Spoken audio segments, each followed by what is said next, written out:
Good morning, good afternoon, good evening, wherever you are. This is Rita at Rita's Journey, and welcome back. Today I'm going to talk about 5 reasons you may not want to live in a van or car. But I lived in my van for 4.5 years, and oops, I got this thing here to help me to remember what to say. I lived in my van for 4.5 years, and there were some really cool things about it. I did save some money on rent and that sort of thing, and it was kind of an adventure, kind of exciting sometimes in a way, and I got to sleep near the beach, so that was great. But there's some things you may not like about it, so I just wanted to share those with you this morning. This is part 2. I did a part 1 a few weeks ago, and I thought it was time for a part 2. So the first reason is you may not be able to eat very healthily. If you don't have a place to cook, then, you're going to be eating out a lot, and it gets very expensive to buy healthy food.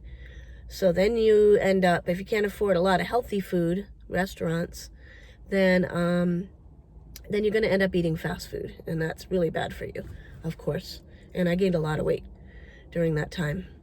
So, unless you can figure out something with the food, like if you can somehow cook in your van carefully, and or maybe you have a friend's house that you can cook at. I did get around some of it because I do overnight dog sitting, so I could cook at people's houses, so that helped me a little bit. So that's something you want to consider.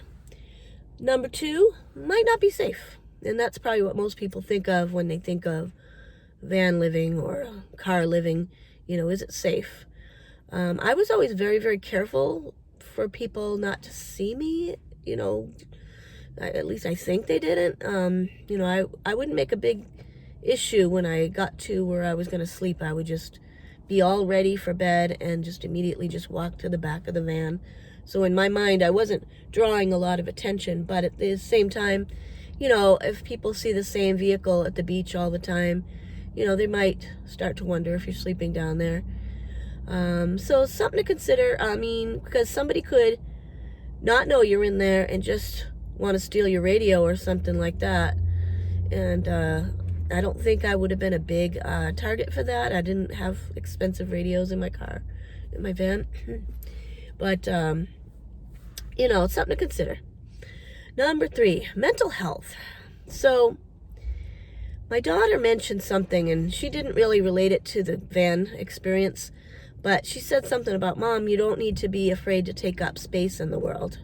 And I was like, whoa, was I doing that? And some of that may have been exacerbated by me living in the van for 4.5 years because of the whole idea of hiding where you're living, and maybe just feeling the shame of it. Like, even though I didn't think I was doing anything wrong, I know that other people look down on it, and we'll talk about that in a couple of minutes. But just hiding. And even after I stopped living in my van, I noticed when I started living in rooms again, I would be super, super quiet, like I just wanted to be invisible, and that's not really that healthy. We all need to be seen and heard, and we're human. We need interaction and things like that. It's not good to be invisible. It's not good for your mental health. So I lost my thing here. Okay, number 4 is the stigma. So I really admired this guy named Tynan, TYNAN.com, because he had lived in his van for a while. He had a really tricked out vehicle. I think he came from some money, maybe, I don't know. But I really admired him because he really made it work. He worked in his van. He had solar panels, like he had, the works. And I really admired him. And then he, eventually stopped doing that and bought a house. And even like him and his friends bought an island. Like, he did a lot of really cool stuff, going back quite a few years now. But I think he's still online. Anyway, but just because I admired that kind of thing, I realized that not everybody admires that. And, a lot of people think if you live in your vehicle, you're a loser, and maybe that wouldn't matter so much, except that I was trying to earn a living, you know, with the dogs, taking care of dogs. That's what I do for work. And so, it goes back to the hiding. I always felt like I had to hide because catastrophize everything. So if somebody found out, then they'd tell everyone, and then everyone would fire me, and then I wouldn't even have a van anymore. I got all tore up about it. So, something to keep in mind, especially if you have a job where you're going in people's homes or things like that, where they have to trust you and that kind of thing. So, okay. The final thing is shyness. So because of having to, take a shower at the gym, which I didn't have to do all the time because I did have a lot of dog sitting jobs where I could shower at the dog's house. But if you don't like being around people first thing in the morning, going to the gym to take a shower is kind of not fun. For me, it wasn't. I didn't like it.